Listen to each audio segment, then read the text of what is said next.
Bueno, en el video anterior vimos cómo hicimos la formulación del plan, instalación del tanque de combustible, determinamos todos los pasos, elegimos los pasos críticos, en este caso elegimos uno para analizarlo, la carga de combustible, analizamos los problemas potenciales en cada uno de los pasos críticos, en este caso el problema potencial en la carga de combustible, que pueden ser accidentes de operarios, derrame de líquidos, incendio de combustibles, combustible inadecuado. Una vez que tenemos los problemas potenciales, lo que hicimos fue verificar la probabilidad de ocurrencia en alta, media o baja y verificar la gravedad o el impacto que podría tener el problema si llegara a ocurrir en alta, media y baja. Entonces, una vez que tenemos el análisis, lo que tenemos que hacer es analizar las causas posibles de los problemas potenciales. Tenemos ahora un listado de problemas potenciales y siguiendo similar razonamiento al que utilizamos en el proceso de resolución de problemas, nos interesaría conocer las causas que podrían provocar estos problemas. En este caso, las causas posibles, dado que el problema aún no ocurrió, es preventivo, son posibles, no son causas concretas, son causas posibles, ya que el problema todavía no ocurrió. Pero dado que las causas posibles de un problema potencial son varias, es conveniente definir cuáles son las más probables para comenzar atacándolas en forma prioritaria.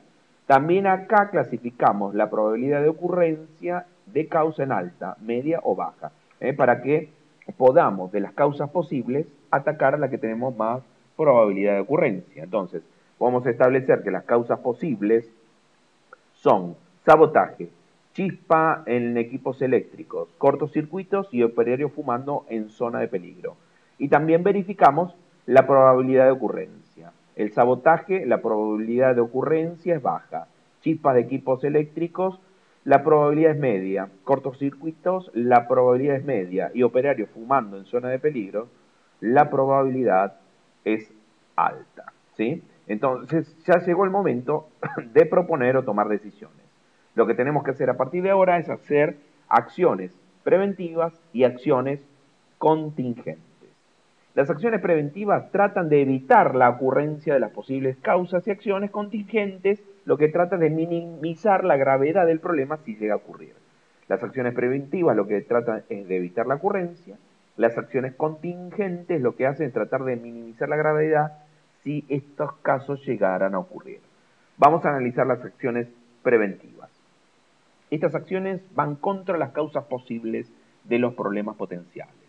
Tratan de evitar la ocurrencia de estas causas o al menos de disminuir la probabilidad de que se produzcan.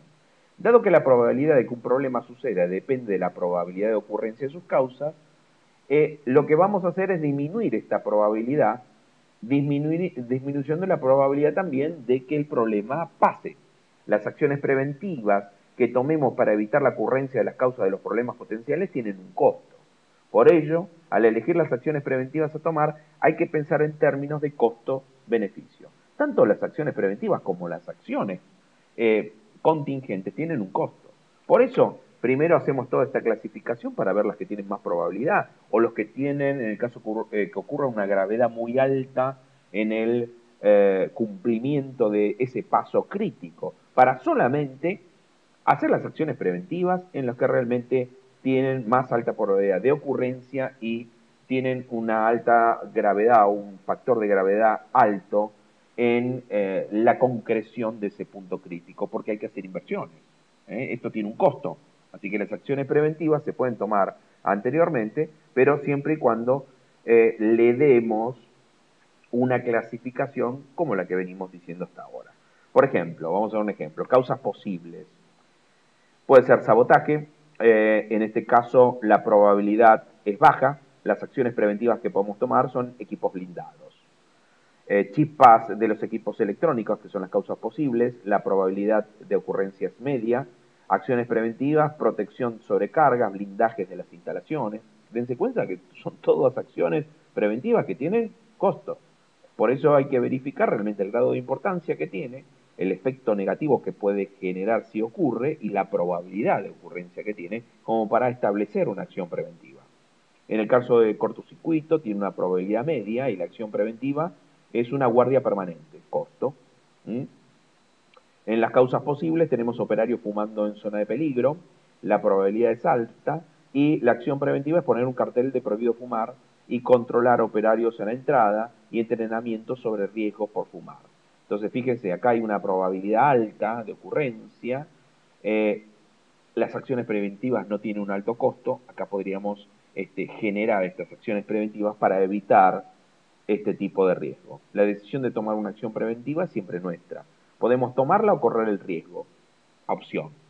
La información que nos facilita el proceso nos va a ayudar a cuál es la decisión que tenemos que tomar de acuerdo a la probabilidad y la gravedad del hecho. ¿Sí? Y por último tenemos las acciones contingentes. No siempre es factible tomar acciones preventivas. A veces las posibles causas escapan al ámbito de nuestra competencia, o a veces pasa también que nosotros hicimos la evaluación y por una cuestión de costo-beneficio decimos no vamos a hacer ninguna acción preventiva. Pero aunque se hayan tomado todas las medidas preventivas, también puede ocurrir el problema. Por ello se deben tomar medidas para el caso en que el problema se materialice. Este tipo de acción la denominamos contingente. Las acciones contingentes deben pensarse y tomarse antes de que los problemas ocurran, pero se va a actuar en forma inmediata cuando el problema se dé, es decir, se actúa frente a la contingencia, si no, no se hace nada. Son acciones destinadas a minimizar la gravedad de los problemas potenciales si estos llegaran a producirse. Sin embargo, en el caso de problemas potenciales de alta gravedad, cuyo impacto pudiera ser desastroso para nuestro plan, sería prudente considerar acciones contingentes además de las acciones preventivas. O sea, tomar la decisión de la acción contingente antes, como bien vimos en los videos anteriores. En el caso de que se produzca ausencias de personal y produzcan este problema, podemos tomar una acción contingente que es la de pagar horas extras. Ya tenemos definido qué acción contingente vamos a hacer. Entonces, muchas de estas acciones contingentes se pueden prever y otras no. ¿Estamos de acuerdo? También depende del grado de gravedad o la incidencia que pueden llegar a tener en la concreción del objetivo. ¿Sí? Entonces, por ejemplo, para un problema potencial que es el incendio del combustible, las acciones contingentes, ¿cuáles pueden ser? Provisión de extintores. Y el disparador, el personal entrenado. O sea, dar una provisión de extintores, pero también preparar al personal para que lo sepa usar. No vaya a ser que tengamos la provisión de extintores y no se sepa usar.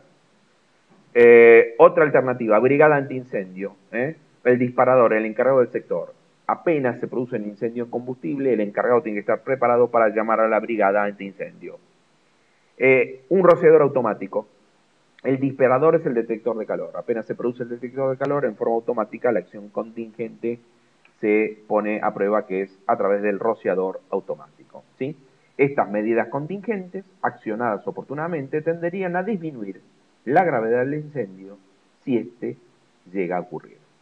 Y por último, los puntos de control periódico. ¿Sí? Hemos visto en diversas oportunidades situaciones como extintor de incendio descargado al pretender utilizarlo, seguros de accidente vencido al querer cobrarlo luego de un choque automovilístico, sistemas automáticos trabados o desconectados que no entraron en funcionamiento cuando debieron hacerlo, carteles con información preventiva despintados, rotos o eliminados. Estas son algunas situaciones típicas que nos muestran la necesidad de establecer a lo largo del plano o actividad que queremos proteger hitos o puntos de control periódico que nos aseguren que las medidas preventivas y las contingentes están en perfectas condiciones de funcionamiento. Estos puntos de control nos permitirán verificar cómo se está desarrollando la actividad, si las acciones preventivas están surtiendo efecto y si se necesita recurrir a las acciones contingentes. Por ejemplo, incendio de combustible, acción preventiva, cartel prohibido fumar, acción contingente, extintor de incendio, punto de control. El capataz general verificará el estado del cartel prohibido fumar y del extintor de incendio una vez por mes. Podríamos decir que es una actitud mental para mirar hacia mirar hacia el futuro. No es como algunos críticos puedan decir una actitud temerosa o paralizante. Al contrario, todas estas prevenciones nos permiten lograr el objetivo con éxito.